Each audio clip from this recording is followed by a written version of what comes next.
America और भारत के बीच व्यापारिक तनाव एक नई ऊंचाई पर पहुंच गया है। अमेरिकी राष्ट्रपति डोनाल्ड ट्रंप ने भारतीय सामानों पर अब 50% टैरिफ लगा दिया है। पहले ये 25% था, लेकिन अब इसका दर दोगुना हो गया है। वॉशिंगटन का कहना है कि ये कदम रूस पर दबाव बढ़ाने के लिए है, लेकिन भारत ने साफ कहा है, हम झुकेंगे नहीं। दरअसल बुधवार सुबह 9:30 बजे ये नया टैरिफ लागू हो गया है। विशेषज्ञों का कहना है कि ये कदम भारतीय निर्यातकों को बड़ा झटका देगा और विकास दर पर भी असर डाल सकता है।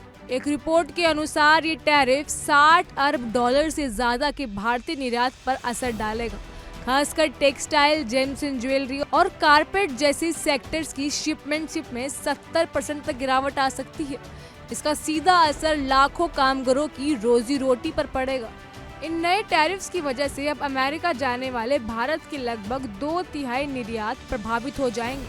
साल 2024-25 में ये आंकड़ा $86 अरब हो सकता है। अगर यही स्थिति रही तो अगले साल ये घटकर $49 अरब रह जाएगा। वहीं इस खाली जगह का फायदा उठाएंगे चीन, वियतनाम और मैक्सिको जैसे देश। एक और रिपोर्ट ने भी चेतावनी दी है, कंपनियां अपने प्रोडक्ट्स के दाम घटाकर बिक्री बनाए रखने की कोशिश करेंगी, लेकिन इसके मुनाफा कम होगा। नौकरियां और मजदूरियों पर भी असर पड़ेगा और नए निवेश भी रुक सकते हैं। कुछ सेक्टर जैसे फार्मा, स्मार्टफोन और स्टील इन नई टैरिफ से ज्यादा प्रभावित नहीं होंगे। घरेलू मांग और कुछ छूट इनके लिए राहत का काम करेंगी, लेकिन श्रम प्रधान उद्योगों के लिए ये सीधा संकट है। अब रणनीतिक असर क्या होगा? ये मामला सिर्फ अर्थव्यवस्था तक सीमित नहीं है। अमेरिका और भारत के बीच बनी क्वाड साझेदारी पर भी इसका असर पड़ सकता है। चीन को चुनौती देने के लिए बनाई गई ये रणनीतिक दोस्ती अब आर्थिक तनाव में फंस सकती है।